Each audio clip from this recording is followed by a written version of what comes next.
friends, my name is Ziolkowski. I am the adult minister here at St. Dominic, and I will be doing the Advent Reflection video for today, Monday, December 14th. I will begin with our first reading for the day. A reading from the book of Numbers. When Balaam raised his eyes and saw Israel encamped tribe by tribe, the Spirit of God came upon him, and he gave voice to his oracle. The utterance of Balaam, son of Beor, the utterance of a man whose eye is true, the utterance of one who hears what God says and knows what the Most High knows, of one who sees what the Almighty sees, enraptured, and with eyes unveiled. How goodly are your tents, O Jacob, your encampments, O Israel. They are like gardens beside a stream, like cedars planted by the Lord. His wells shall yield free-flowing waters. He shall have the sea within reach.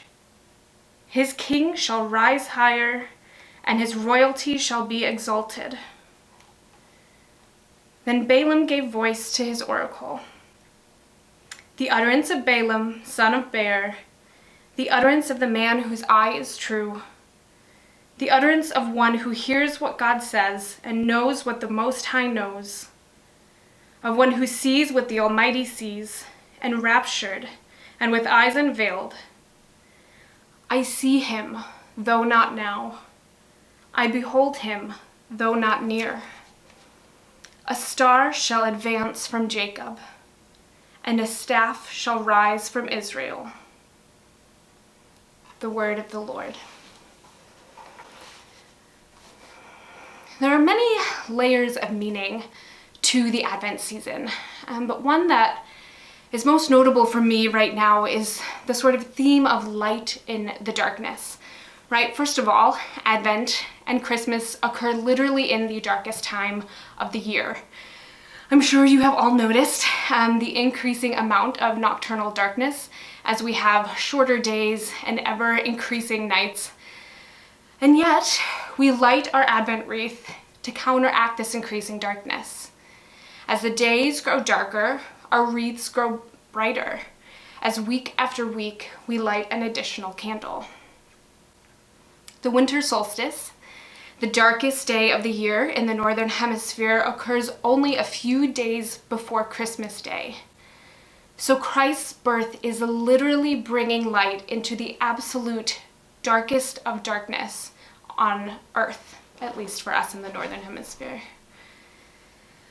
We see this theme exemplified in the first reading for today, where the prophet Balaam is speaking to the Israelites who have just been let out of Egypt, who had been enslaved in the land of Egypt for all of this time and are released and are now living in really pretty impoverished circumstances, living in these tents in the middle of the desert.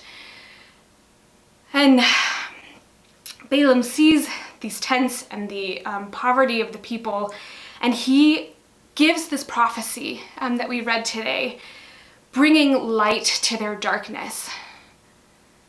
A star shall advance from Jacob, and a staff shall rise from Israel. Essentially what he's saying is that greatness will come from these people, that a king mightier than all others will arise from these broken and despondent, impoverished people. Through his prophecy, he saw their despair and he gave them hope of a better future. He saw their darkness and he gave them light in the promise of a Savior coming from among them. We know, of course, that this Savior is Jesus Christ, a descendant of Israel. Today is also the feast of St. John of the Cross. St. John, for those who don't know much about him, was a priest in the Middle Ages who, together with St. Teresa of Avila, reformed the Carmelite order amidst great persecution and struggle. He is probably most known for enduring what he called the dark night of the soul, which St. Mother Teresa also famously endured. And the dark night of a soul is basically a period of intense darkness in your spiritual life where you feel completely and utterly cut off from God, which really sounds pretty awful if you ask me. But St. John of the Cross wrote these really beautiful poems about his experience of this darkness and finding immense light in the midst of it. So again, we see this theme coming up again and again, light in the darkness, all throughout this season. Why is that? Why is this a theme for Advent? Not just because it sounds nice, or because it neatly ties into the tilt of the Earth's axis at this point in the year, but because the theme of light in the darkness is precisely the promise of Jesus Christ. Christ is the light in the darkness. He is the source of all light. And by becoming a baby, by becoming one of us, his light penetrates every area of darkness that the world possibly could offer us. The promise that no matter how bad things get, Jesus is there. Jesus reigns, and he brings his light to dispel even the very darkest of darkness. What a beautiful reminder for us this season, because this year has seemed particularly dark for a lot of us, I think. We have really suffered this year as a people, some significantly more than others. But we're all experiencing some level of darkness as a result of the events of this year.